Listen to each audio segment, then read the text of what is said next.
Bonjour les poules investisseurs, bienvenue dans la vidéo 5 qui s'inscrit dans la séquence sur le financement bancaire. Dans la dernière vidéo, nous avons parlé de l'analyse en risque sur emprunteur et l'analyse en risque sur le projet et il nous restait à voir l'analyse qui porte sur le produit net bancaire, combien la banque allait gagner d'argent avec vous. Avant d'aller plus loin, n'oubliez pas de vous abonner et de laisser un commentaire si vous avez une question. Et moi, j'enchaîne tout de suite sur l'analyse sur la partie commerciale. Vous vous rappelez, dans la précédente vidéo, je vous ai dit que la banque, c'était une entité qui était privée, qu'elle voulait prendre le moins de risques possible et gagner le plus d'argent possible. On est dans cet ordre-là et maintenant, je vais vous donner quelque chose que vous pouvez proposer à la banque pour à la fois négocier avec elle et surtout pour rétablir davantage d'égalité. L'analyse commerciale, à quoi correspond-elle après que la banque ait fait une analyse en risque?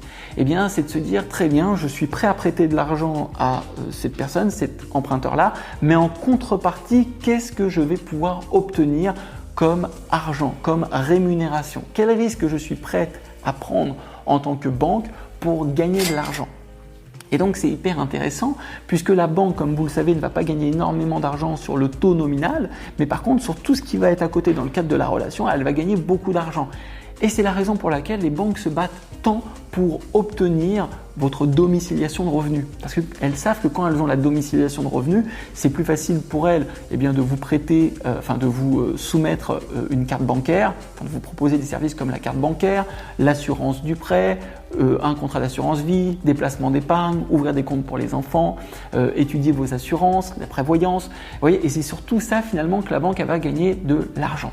Alors première chose à savoir, c'est le produit net bancaire, comment il est calculé finalement. Alors le produit net bancaire, c'est ce que la banque gagne, donc c'est tout ce qu'elle vous vend, moins les charges qu'elle a et moins les gestes commerciaux qu'elle vous a fait. Donc par exemple, quand elle vous offre votre carte bancaire, c'est quelque chose qui vient en soustraction. Quand elle vous vend un produit d'assurance, de prévoyance, c'est quelque chose qui rentre dans sa poche. Ça, c'est la première chose à savoir. Vous pouvez à la fois le demander à votre banque et également quand vous allez présenter votre dossier bancaire à une banque, c'est pour ça que c'est intéressant de lister tout ce que vous avez comme compte bancaire, comme assurance, parce que la banque va tout de suite pouvoir analyser à la fois votre comportement, mais également le potentiel. Dans la précédente banque qu'il avait, il avait un compte d'épargne, il mettait 100 € dessus tous les mois, il avait un plan d'épargne action, il avait un contrat d'assurance vie, il avait souscrit des garanties accidents de la vie, et ça veut dire que potentiellement, c'est un client qui est ouvert à collaborer avec moi. C'est peut-être même des comptes que nous pourrions rapatrier. Donc, vous voyez, c'est intéressant pour la banque d'avoir ces informations. Au-delà de ça, au-delà du fait d'avoir vu le potentiel et le produit net bancaire, il est important de comprendre quels sont les produits et services qui rapportent le plus d'argent à la banque et quels sont également les profils investisseurs ou les profils clients qui rapportent le plus d'argent à la banque. Commençons par les profils. Profils qui rapportent le plus d'argent à la banque sont les clients professionnels, ceux qui détiennent une activité professionnelle et qui leur permettent tout simplement de gagner plus d'argent parce que les banques facturent de manière supérieure les services aux professionnels, les frais de fonctionnement, et ils prennent généralement une commission sur les transactions et donc il y a un PNB qui est largement plus important. Qu'est-ce que ça signifie? Ça signifie que si vous êtes professionnel, bravo à vous, félicitations, vous aurez plus de facilité à négocier avec les banques. Maintenant, pour les particuliers, pas d'inquiétude parce qu'il y a plein d'autres choses que vous pouvez faire pour négocier avec la banque concernant votre produit net bancaire. D'une part, l'antériorité. C'est depuis quand vous avez une relation avec cette banque-là et depuis quand finalement vous leur apportez tant de produits net bancaires, tant de PNB. Mais surtout, pour le savoir, c'est sur quels produits, quels sont les produits qui rapportent le plus d'argent à la banque. Contrairement à ce qu'on pourrait croire, ce ne sont pas les frais bancaires. Les AGO, quand vous dépassez votre autorisation de découvert, c'est pas ce qui rapporte le plus d'argent à la banque.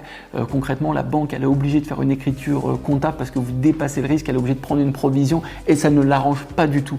En revanche, ce qui l'arrange, ce sont les produits d'assurance, les produits de prévoyance, la garantie accident de la vie, une prévoyance décès, la multirisque habitation, les garanties, l'assurance voiture, la complémentaire santé.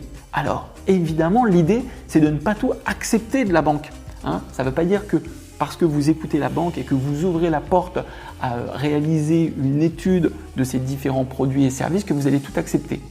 Mais reconnaissez que avoir une assurance qui vous proposerait des meilleures garanties à un coût qui serait plus faible et qui viendrait contribuer au développement de la relation avec la banque, eh bien ça serait win-win pour tout le monde. Alors je sais qu'il y en a qui disent non mais moi je préfère mon assureur fait de l'assurance, la banque fait de la banque. Je sais qu'il y en a qui ont ce type de discours-là.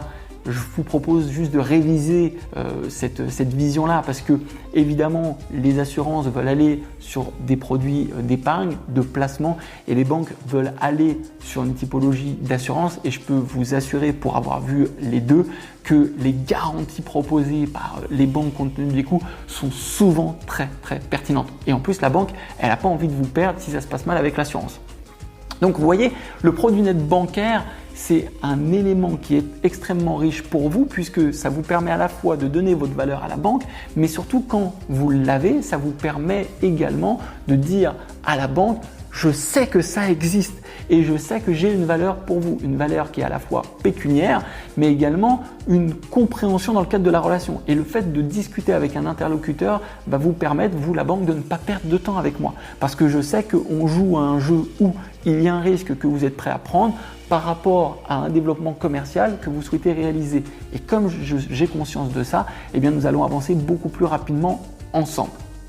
Maintenant que ça c'est dit, vous vous retrouvez en face de votre conseiller bancaire et vous vous dites bien concrètement comment je fais pour savoir mon PNB. Eh bien comme pour tout, quand vous ne savez pas, vous demandez. Est-ce que vous seriez d'accord de me donner, monsieur le conseiller bancaire, le produit net bancaire que j'apporte à la banque? Et là, vous allez avoir plusieurs types de réponses possibles. Première réponse, le conseiller bancaire en face de vous ne sait pas ce que c'est. Et auquel cas, eh bien, vous pouvez lui demander de se renseigner. Deuxième réponse, le conseiller bancaire qui vous indique qu'il n'est pas autorisé à vous le partager. Il n'y a pas vraiment une grande importance puisque simplement le conseiller bancaire dans ce cadre-là reconnaîtra qu'un produit net bancaire existe, qu'il est au courant mais qu'il ne souhaite pas être complètement transparent avec vous sur ce sujet-là parce qu'il sait que ça pourrait le mettre en difficulté dans le cadre de la négociation. Et là, ça fera appel à une autre vidéo qui portera sur de la rhétorique où on aura un échange qui est toujours cordial mais où on interrogera le conseiller bancaire. Sachez que vous pouvez exiger d'avoir ce produit net bancaire. Vous pouvez faire une demande au conseiller bancaire puisque le produit net bancaire est inscrit de manière informatique.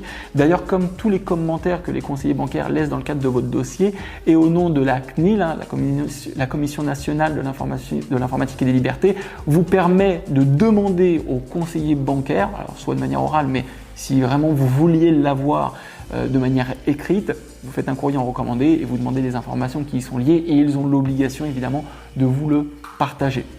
Voilà. Évidemment, je ne vous encourage pas à le faire parce que ça pourrait tendre la relation, mais c'est simplement que je vous donne tous les éléments qui vous permettent de comprendre quel est le produit net bancaire, comment l'utiliser à la fois dans votre banque actuelle et à la fois dans les banques que vous pourriez aller découvrir. C'est tout pour le produit net bancaire. Je vous dis à la prochaine vidéo.